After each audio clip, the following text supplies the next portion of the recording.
Welcome back, Basic fans. There's been some recent publications about NHL players who will receive the largest salaries in 2023. Some of these contracts are reasonable, considering the player's current production, while some are destructive to the organization's future. In today's video, I will be discussing which players are receiving a vast amount of money in the upcoming season. The first player to receive a boatload of cash is forward Tyler Sagan. Sagan is set to make $13 million in 2023. During Dallas's run to the 2020 Cup Final, the forward played through a torn labrum in his hip. On November 2, 2020, Sagan underwent right hip surgery to repair the injury.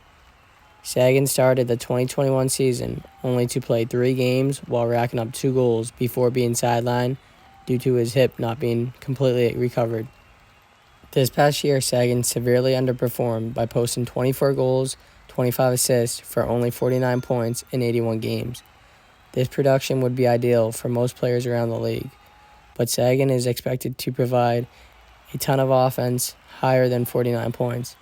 He is usually hitting 70-plus points every year. However, it's understandable for his low numbers. He missed a whole year rehabilitating his hip. For people to expect Sagan to resume playing at his normal level is crazy. The guy just had hip surgery. Give him a break, especially the Stars CEO, Jim Lites, who publicly called out Sagan and Benn during the season. Lites said, "They are explicit. I don't know how else to put it." This response was made to the media after a victory regarding the two superstars' suboptimal performance. Both Sagan and Benn struggled this year to produce. To put it simply, they were subpar. There's absolutely no excuse for Benn. On the other hand, Sagan's poor play had a valid reason. He was coming off hip surgery. No player is going to undergo a surgery of that type and be the exact same player before. It takes time and trust in the body to revert back to regain one's strength. Next year, I do believe Sagan will have a bounce-back year and will earn all that $13 million. The expectations are definitely through the roof for next year, as Sagan will be a year or so out from surgery. Sagan will regain his game and notch 75-plus points for the Stars. On to the next player on this list, who is making $12.5 million. Temmie Paneran is coming off a career year with 96 points. Breadman definitely deserves his payday as he helped the Rangers advance to the Eastern Conference Finals. Ultimately, they came up short, but Panarin's playoff production was sustainable. 16 points in 20 games is not too bad. He would be more deserving of the $12.5 million if he had Patrick Kane join the Blue Shirts. It's a reunion we as fans need desperately. While they played in Chicago, Panarin and Kane were magicians on ice. The two superstars had a dynamic connection. The Rangers would need to open up some cap space to acquire Kane's contract, but who knows what could possibly happen. Imagine if Showtime takes on the Big Apple. That would be legendary. There's no interest in Kane to remain a Hawk to experience a rebuild for the next 5 years. The Blackhawks organization botched any chances of being competitive by trading away Doc, Hagel, and DeBrincat. They also let Kubalik and Strome walk this offseason, so it's looking dim for the next few years. Many fans would appreciate a reunion between the Breadman and Showtime in 2023. The next player on this list is the best player in the NHL right now. Obviously, guys, it's Connor McDavid. McDavid is set to make $12 million in 2023. He deserves all the money on his contract, but in order to win championships, you have to be willing to take pay cuts. By paying an individual player an insane amount like Darnell Nurse, as an organization, the Oilers squandered their accessibility to acquire more assets. For example, the Oilers could barely sign forward Evander Kane, who finished the year very strong. Moving to the Oilers' blue line, Darnell Nurse is set to make $12 million in 2023. Being direct, Nurse is significantly overpaid beyond belief. I can't wrap my head or understand what Edmonton was thinking when they offered Nurse this contract. Although he is a sound defenseman who brings physicality, blocks shots, logs a ton of ice time, and has size, which is a great intimidation factor. He is certainly not worthy of $9.2 million annually until the 29-30 season. He makes more money than other defensemen, such as Makar, Hedman, Yossi, Hamilton, Ekblad, Morgan Riley, and John Carlson.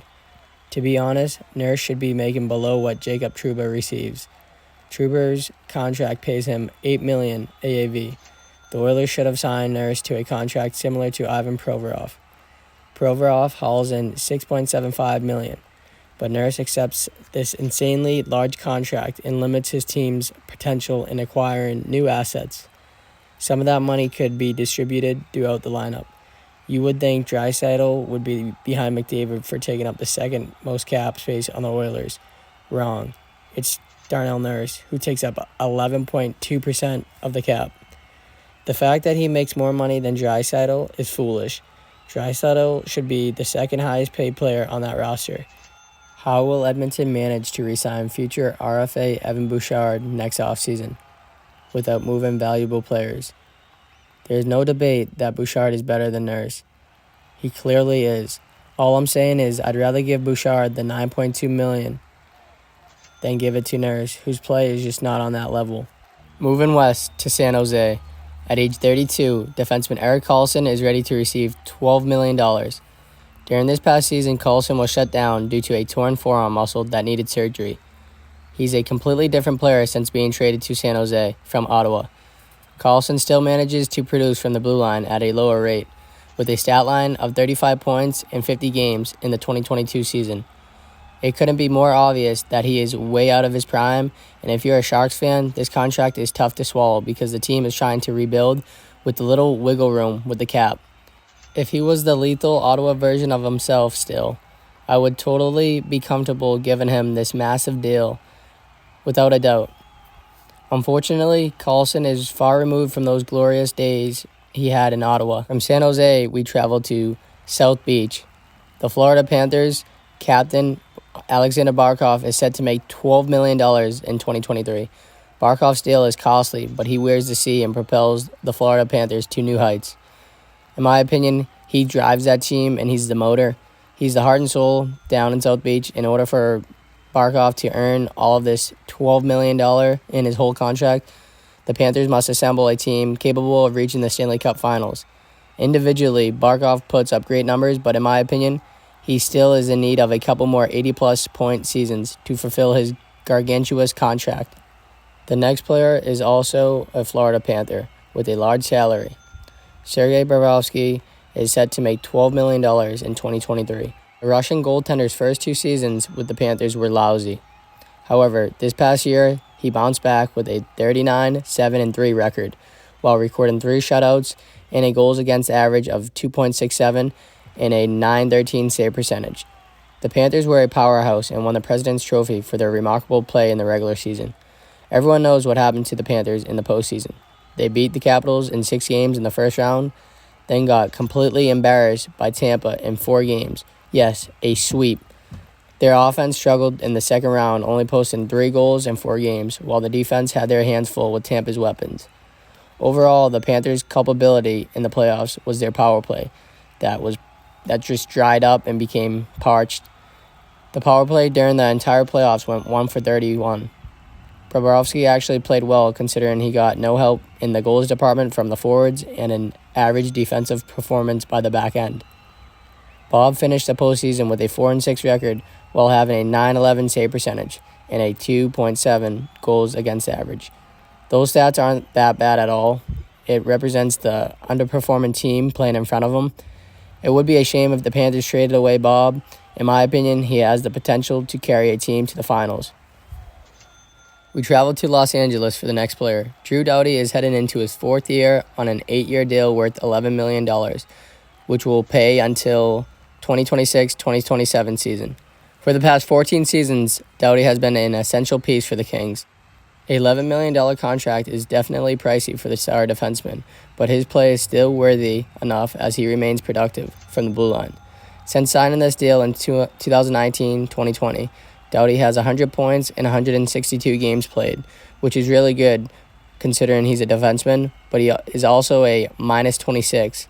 The Kings could definitely use more output from the seasoned vet, who recently missed most of this past year to undergo wrist surgery. Doughty will be attempting to reach the 40-point mark for the 8th time in his career in the upcoming season. We go to British Columbia for Oliver Ekman Larson, who is set to make a salary of $10.5 million in 2023. OLE's contract is definitely worse than Darnell Nurse's. I cannot understand why the Coyotes gave OLE this deal. Honestly, I can, because the Coyotes are managed worse than the Vegas Knights. It's mind-boggling that a general manager can mishandle a negotiation this bad. Now the Canucks are responsible for paying OEL's massive contract. I'm pretty sure the Coyotes also retain some salary, so they are also paying OEL. Vancouver also acquired forward Conor Garland in this trade from the Coyotes.